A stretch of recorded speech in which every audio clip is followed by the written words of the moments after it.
Good evening, and welcome to Hello, It's Us, Perspectives on Inclusion. This program is dedicated to educating the general public about issues important to people with disabilities, and we hope that you'll discover that those issues are important to the general public because, after all, we as people with disabilities and family members are part of the general public. The show is brought to you through a collaboration between the University of Iowa Center for Disabilities and Development, Uptown Bill's Coffee Shop, and our good friends here at Public Access Television. My name is Mike Honig. I work at the University of Iowa Center for Disabilities and Development. Keith? I'm the other co-anchor, and I'm a disability advocate and retired and working on a book. Excellent. We're still waiting for that book. Yeah. All right. We are delighted today to have several guests in studio. We're going to be featuring the ILEND program for the next 2 episodes, and you'll learn all about ILEND shortly. For this show, to Keith and my left is Kelly Von Lemden. She is the training coordinator for ILEND. Next to her is Michelle Johnson. Michelle is a speech-language pathology trainee, a student, graduate student with the program.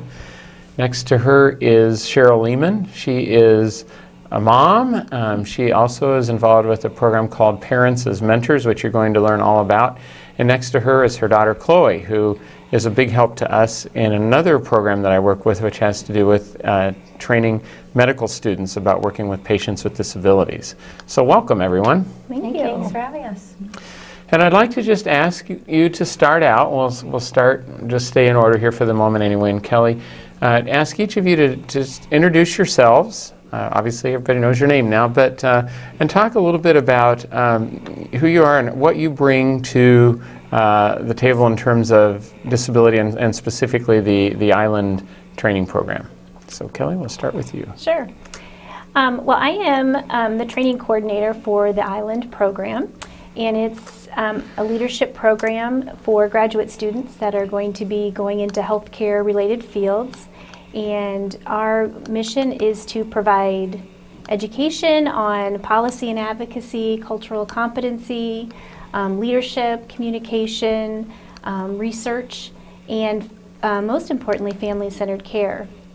And I'm really excited about the program, and I have a passion for it. I am also a parent of 3 daughters, and our one daughter has Down syndrome, and she's 18. It's amazing that she's 18. I know, it's hard to believe. I just can't go there. Thanks, Kelly. Yep. And I'm Michelle Johnson. I'm the speech-language pathology graduate student for ILEND. I'm in my 2nd year of graduate school, and basically I bring forth that perspective from the speech-language pathology side of everything. So I work in the clinic at the Center for Disabilities and Development with some of the kids that have a variety of disabilities, and it's very interesting and wonderful experience getting to know all the other health professionals within ILEND. So I bring that student and newly professional perspective. Excellent. So have you practiced, or did you come straight out of undergrad? And Yep, we did 4 years of undergrad coursework, and then you had to apply for graduate school. Wow. So it's a 2-year program, and almost there. Right. And I'm Cheryl Lehman, and I am involved with a part of the ILEND program called Parents as Mentors.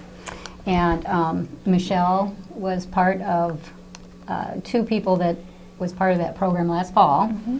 And I'm a mom, and this is Chloe, and we just spend time with the graduate students and try to show them what life is like outside of the clinic.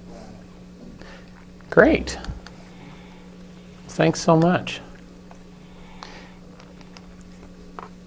Kelly, before we just jump in to start really talking about the meat of what everybody's experience has been, especially Michelle and Cheryl and Chloe. Kelly, before we get into the kind of the meat of this and really hear from Michelle and Cheryl on and Chloe about what the experience has been like as parents as mentors, just give us a little background on ILEND, what it stands for, who's eligible, what kinds of things are offered. Sure. It's the Iowa Leadership Education and Neurodevelopmental and Related Disabilities Training Grant. It is administered by the Maternal and Child Health Bureau. And it is for graduate students that will be in the healthcare field working with individuals with disabilities. So the type of students and their backgrounds would be from psychology, speech-language pathology, audiology. We have social work, health administration, public health. And so you apply to the program and get selected, and then it's basically a year-long program where we bring information and training on several different competencies. Looking at policy and advocacy, we work on family-centered care, cultural competency, leadership, communication, and I don't know if I already said family-centered care, but so yeah, it's a leadership program. That's great. It sounds like the students are kept very busy. They are. I guess Michelle can answer that better than me, but yes, I think they are. Keith? Yeah. Michelle, how is it being a trainee of ILEND? How do you like it? I love it. And what have you learned so far? Why would I apply? No, what have you learned? What have I learned? So far. I love it. I'm not just being my coordinator. Yes, thank you for saying that, though, But Michelle. I do love it. This was not scripted. Going into the University of Iowa for grad school, ILEND was kind of on my radar from the start because I know I wanted to pursue a career with working with pediatrics with disabilities. And I was very wonderfully surprised by the wealth of knowledge that I've learned from the ILEND seminars, but also from the families, most importantly, too. That family perspective has been such a unique experience that ILEND has provided. I think that that's what I've learned the most, that my graduate school wouldn't have provided otherwise. But also those policy advocacy piece and cultural competencies have really added together to create such a wonderful, well-rounded education. So I greatly appreciate everything. Great. Well, and you mentioned the connection with family, so this seems like a perfect opportunity for you to tell us a little bit about the Parents as Mentors program and kind of how it is or what it is and how it works.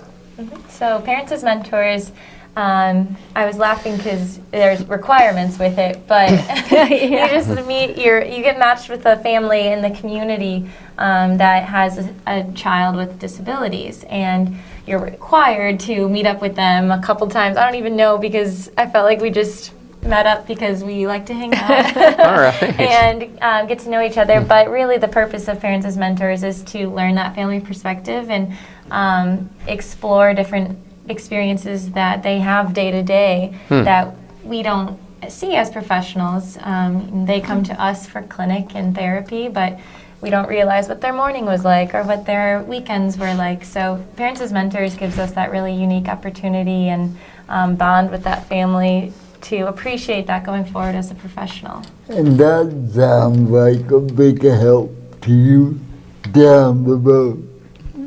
Definitely, it's a huge help because it really puts in mind that family-centered care, because it's not just a client, it's a family that loves dearly and supports their child with a disability. So yeah, it's been very important. So it sounds like you meet with, in this case, you met with Cheryl and Chloe and the rest of their family, I assume in some pretty informal settings, maybe like at their home, or I know even that Chloe had a little challenge to get through. So wherever they are, then you spend some time meeting with them. Is that right? Yeah, we've done a lot. We met under unfortunate circumstance where Chloe was in the hospital at that time. And so I don't know if you want to speak on that but.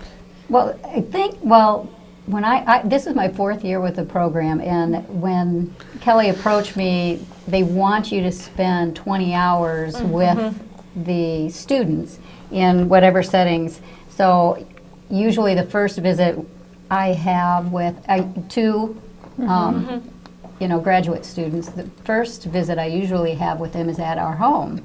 Well, unfortunately, Chloe was in the hospital for a month in October, so that didn't happen. But they came up to the hospital room a couple times and visited with us in the hospital. Well, and that is a part of life, right? So, I mean, and all the support things that go with that, and arrangements, Cheryl, that you no doubt had to make. But you mentioned that you have 2 other children. I think I learned one's in college, right? Do you have another child at home yet? Yep, my daughter is a sophomore in college, and then my son is a senior in high school. He's graduating next month. So, and then Wow. Chloe's a sophomore in high school. And then we meet other places after that. So usually what I like to do is give them as many opportunities outside. So one of the things I have them do is come and visit the school. So after the first 2 initials, when she was in the hospital, initial meetings, we met at the school, and they got to spend a couple hours with her at school and see what she does there. And then I usually like to go shopping with them because Chloe is very social and she likes to be out in the community, so we do go shopping. And they went to church with us. And We met for lunch just at your house one day, too. Yeah, because I was matched with the other speech-language pathology ILEND trainee, actually. Her name's Samantha Crooks, and so it was the 2 of us, which, as speech pathologist, was very wonderful to get to know Chloe, especially at the school, because we both are interested in working in the school, too. Great. So I think, again, that perspective of their daily challenges, and what Cheryl is a wonderful advocate, and to see a family advocate for their child in the school setting was a wonderful experience. oh, we forgot, she did get a code to the IEP. I was just going to ask you that. They did. Yeah. They were able to, it timed out for where they were able to join us at the IEP. Yeah, Well, now that is a learning experience. yeah, definitely. Yeah, that's an eye-opener. Sarah, what does a mentor family entail? Being a mentor family entail? And why did you decide to become a mentor? All it entails is a commitment of time, really. And actually, that's the most challenging part, because these graduate students are very, very busy. So coordinating their time with our time can be challenging. This year it went much more smoothly after she got out of the hospital. Why I wanted to do it is because she teaches us more than we teach her. And I think it's so important for people that are working with people with disabilities to understand that they're not just, it's not just like a child that needs speech. You know, it's a person Living that has an entire life, Yeah. and they need to see the challenges that go on outside of their clinics. So, like, she doesn't sleep well. I mean, that's something that will affect her day and our day, and eventually, if she goes into a clinical setting, you know, something to keep in mind. Well, you know, I think that empathy, this is maybe a little bit of a far out example, but I don't think so too much anyway. I recently had the opportunity to go on a trip, and my friend that I went with had some pretty significant pain issues during that trip.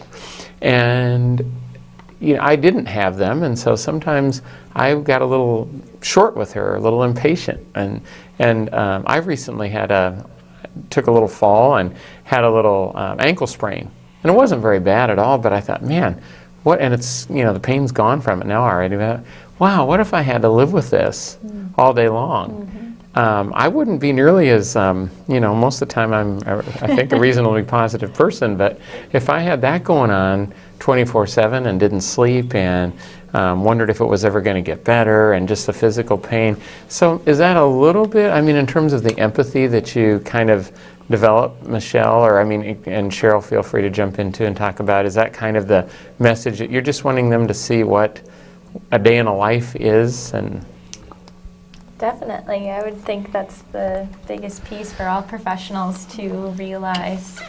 You might have a very busy day that you're stressed because you're client to client to client with no lunch break maybe, but that's nothing compared to some of the challenges that some of our patients experience, either due to physical harm or just feeling sick through that period, or, you know, or not getting enough sleep. So it's definitely something that now I greatly consider before each therapy. I mean, even if they're running late, I have to think to myself, well, you don't know what happened that morning.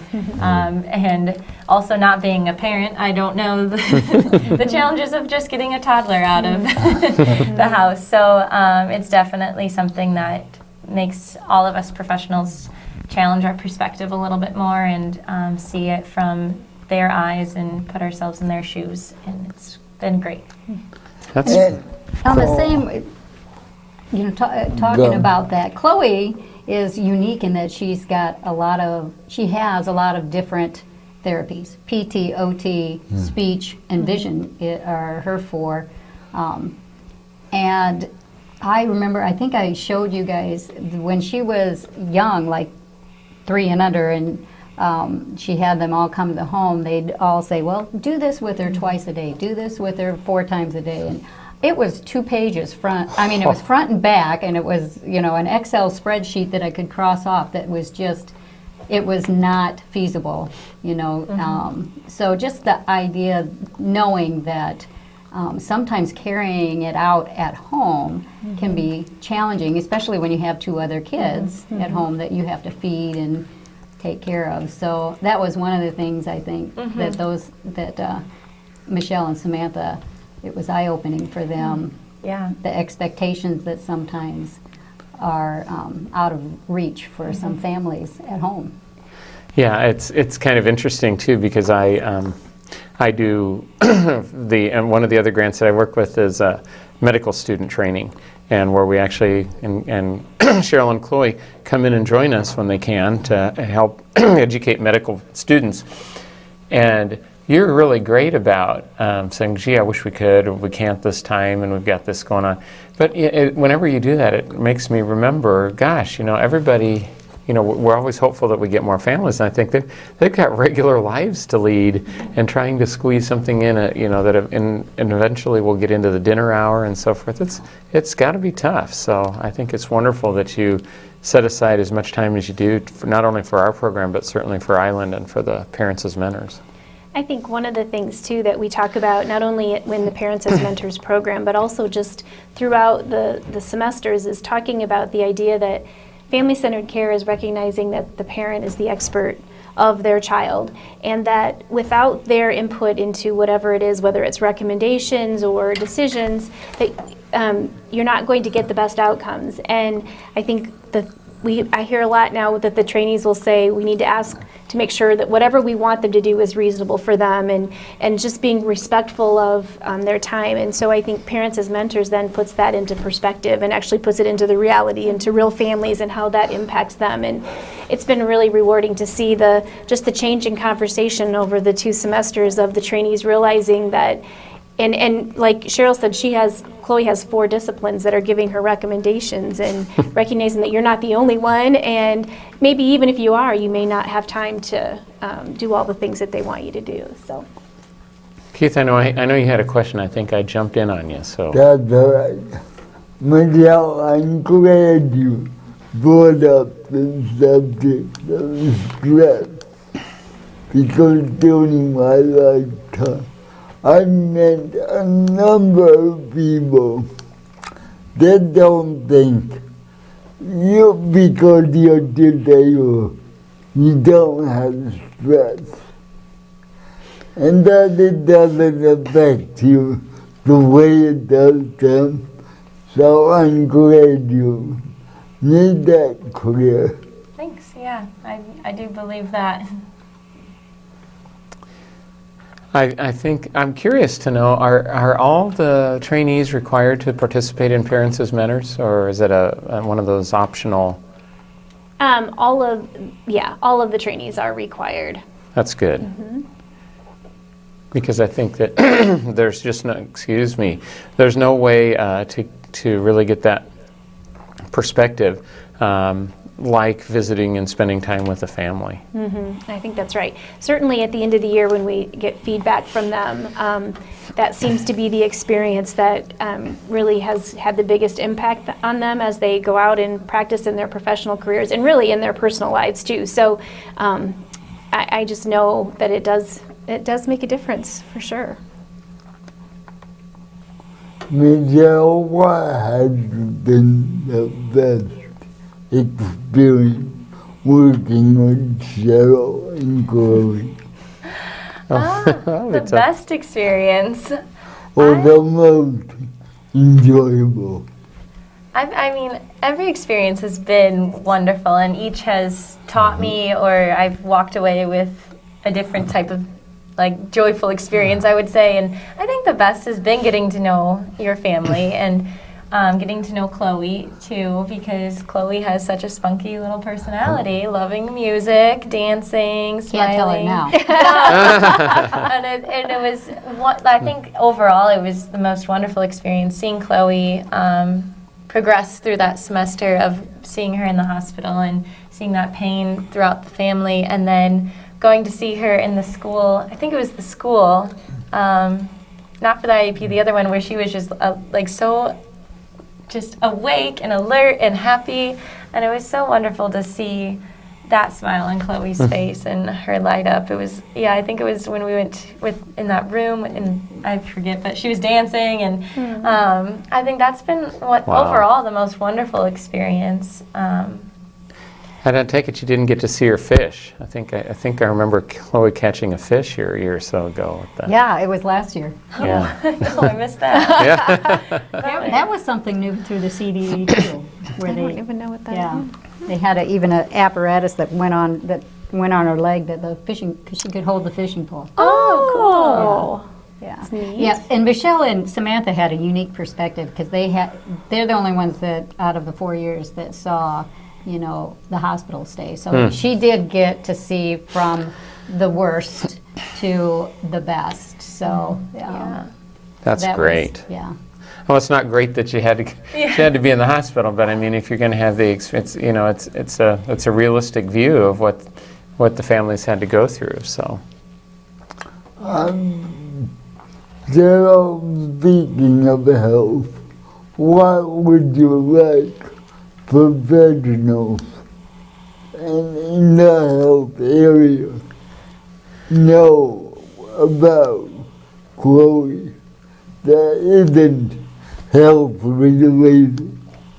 It's not health related. Well, that she has a personality, and she, she may not be able to speak, but she communicates in other ways, with her eyes and her facial expressions, and, like Michelle got to witness when she was in pain, she was thrashing around.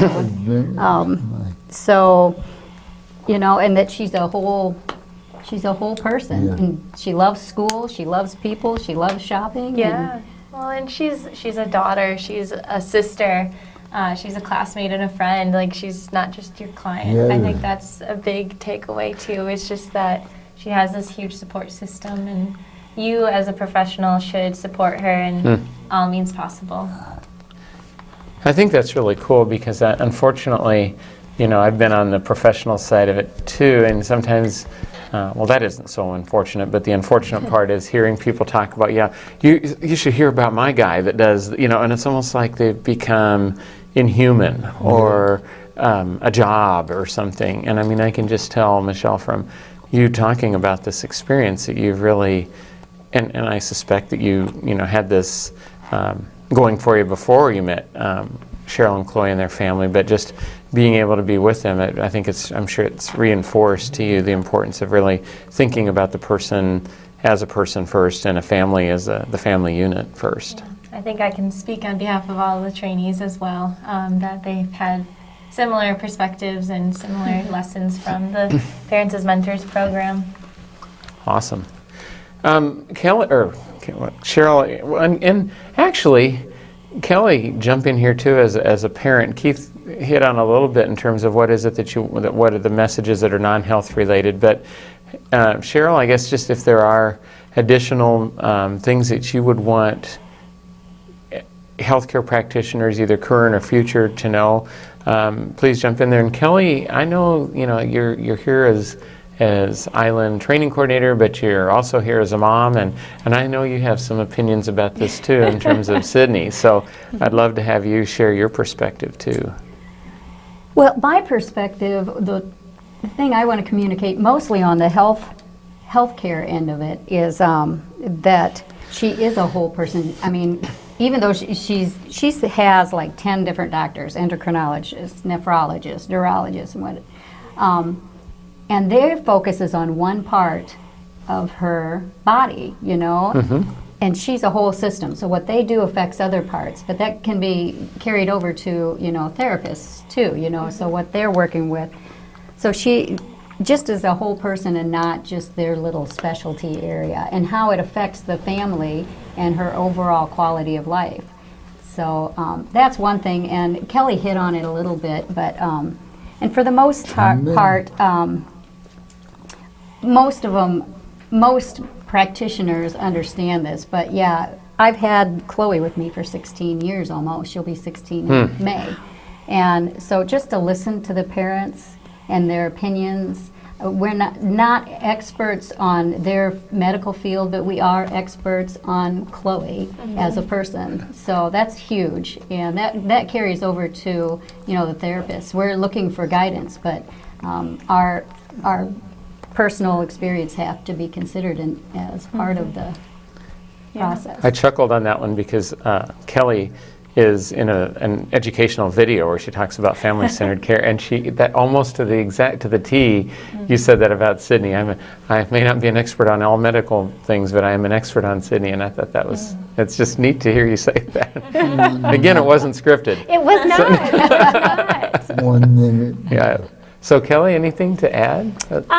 Just that you might know one person with Down syndrome, but you only know one person with Down syndrome, and to not make assumptions about someone's abilities or challenges just because of a diagnosis. That look beyond the diagnosis to see what they can do and what are the gifts that they have, and I guess that's what I would really love for all people, not just healthcare professionals, but all people to know is, and to see them for the wonderful things that they can do, and who they are as a person, and the things that bring them joy, and those kind of things. So. Great.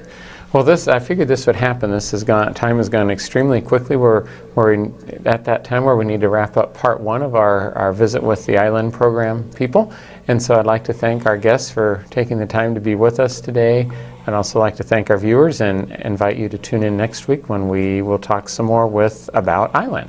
Have a good week out there.